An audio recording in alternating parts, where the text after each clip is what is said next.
রংপুরের মিঠাপুকুরে সেপটিক ট্যাঙ্কে পড়ে এক নারী সহ ৩ জনের মৃত্যু হয়েছে। এদের মধ্যে ২ জন একই পরিবারের সদস্য। বৃহস্পতিবার সকাল 7:45টায় এই দুর্ঘটনা ঘটে। পরে ফায়ার সার্ভিসের একটি দল তাদের উদ্ধার করে। স্থানীয়রা জানান, সকালে দেলোয়ারা বেগম নামে এক নারী কচু শাক তুলতে গিয়ে সেপটিক ট্যাঙ্ক ভেঙে পড়ে যায়।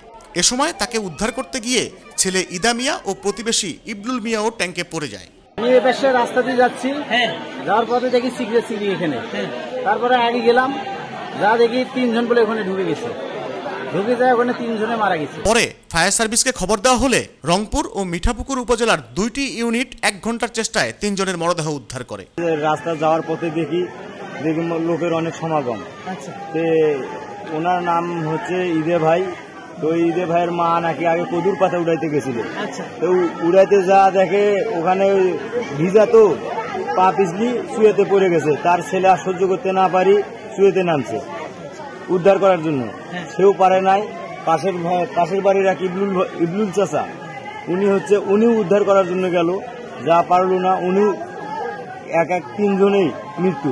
এ প্রসঙ্গে রংপুর ফায়ার সার্ভিসের উপসহকারী পরিচালক বাদশা মাসুদ আলম দৈনিক রূপালী বাংলাদেশকে জানান, ওই 6টির সম্মান দেওয়া হয় এটা মূল হয়তো গোপালপুর ইউনিয়নে ওদের গ্রামেও একটা সেপটিক ট্যাঙ্ক, যেটা বলা লেট সবল, এখানে একদিন মহিলা 3 দিন পড়ে গেছে। আমার সাথে ওইটা খবর থেকে করেন অবনীভাবে পড়তে আমাদের রায় যেতে হয়, তিনি পড়ে আসে, আমরা কী করব ওই জায়গাকে বলি যে তখনটা পৃষ্ঠকল থাকে বা পাকা সকল থাকে, তাহলে পান দাও নতুবা ওদের যে রশি আছে সেই রশি উপরে রানিং বোলাইন করে তাদেরকে উদ্ধার চেষ্টা করে।